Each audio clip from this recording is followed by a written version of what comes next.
And welcome to Tucker Carlson Tonight. An illegal alien from El Salvador getting a six-figure payout from taxpayers courtesy of the city of San Francisco. Like many places in California, San Francisco is a sanctuary city. It pledges not to turn illegals over to the feds for deportation. Despite that policy, though, Pedro Figueroa Zarcino, he's an illegal alien from El Salvador, says police reported him to ICE when he visited a police station 2 years ago. He sued the city after that, and this week officials agreed to pay him $190,000 for the indignity of having the law enforced against him in a country he's not supposed to be in. Keep in mind, that's more than double San Francisco's median household income. The moral? Crime pays in San Francisco. Roberto Hernandez is an immigration activist in that city, and he joins us tonight. Roberto, thanks a lot for coming on. So here's someone who is in this country illegally, sues because the country enforced its own laws against him legally, and then gets paid by the taxpayers of that country. Is there another place in the world where that happens? Well, first of all, let's talk about the failure of this country to do immigration reform.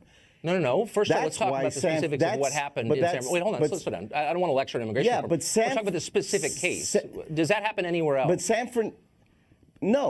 San Francisco had to create its own sanctuary law because of the failure of the federal government. So can you imagine that a law is passed and for 2 months you get incarcerated for showing up to the police department to reclaim your stolen car? Because that's what he did, correct?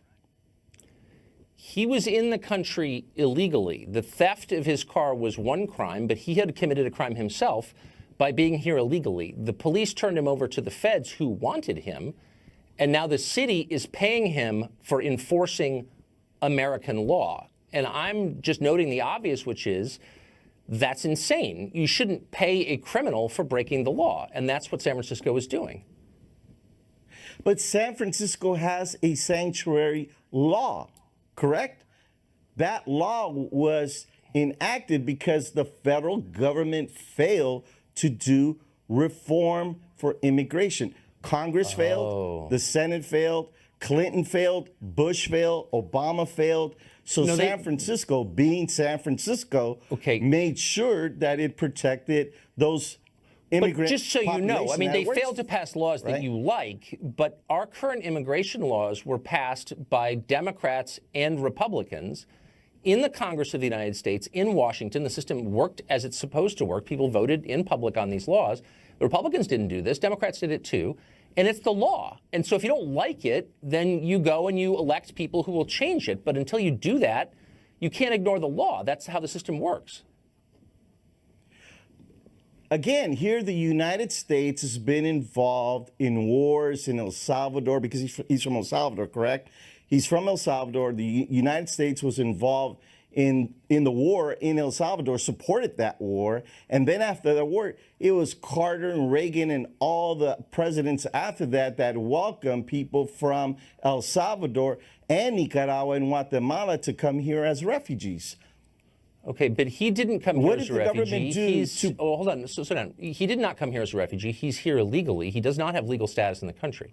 So my question is, why does this just apply to... Well, a lot of the people who came here as refugees don't have but papers. he's not one of them. So what you're saying is a non sequitur. But let me ask you, why does this just apply to illegal aliens? Why don't I benefit from this? If I'm wanted for tax evasion in another state and the San Francisco police turn me over to the feds, why shouldn't I be able to sue the city of San Francisco for cooperating with the federal authorities? Why do only illegal aliens have this privilege in your city? It's a law. I mean, and then let's take a look what what's happening with the sheriff. Why does the law just protect illegals? Why doesn't it protect American citizens? I mean, if I commit a crime in Washington and I go to the open arms of San Francisco as a tax fugitive, why aren't you protecting me? Why are you just protecting illegals? I don't understand. But he didn't commit a crime.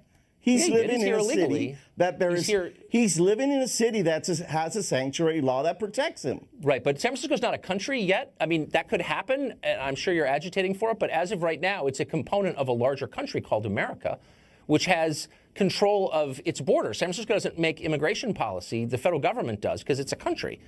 So, but you're dodging my but- question. but- Why are we extending these privileges only to illegal aliens and not to me, an American citizen who would like to, I don't know, violate a law in another state and hide out in your city?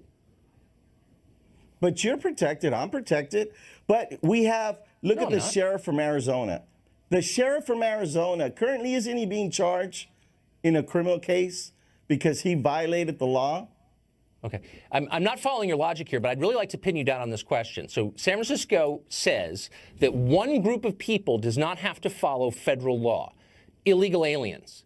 But it doesn't extend that protection. San Francisco has no other laws that I'm aware of that say to actual Americans, you don't have to obey this or that federal law. Only illegal aliens. And that strikes me as discriminatory. As someone who was born here and paid taxes of my whole working life, why do I not benefit? As long as you guys are ignoring the law, why are you only doing so on behalf of illegal aliens and not on behalf of American citizens? Why not become a real sanctuary Well, city?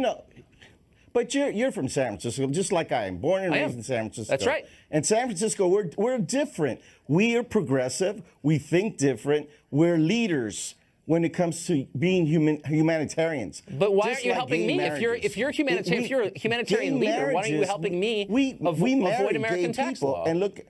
And look across the country, because we started to marry gay people, the rest of the country followed. We created sanctuary law, then the rest of the country followed. It's neat. It's when your federal government is failing I don't you. think you're tracking with my questions Then here. you I'm going to ask need you to create laws. one last question. Why do you think that other countries don't do this? So if I go to Mexico, for example, illegally, I get put in jail for a longer term than an illegal would here.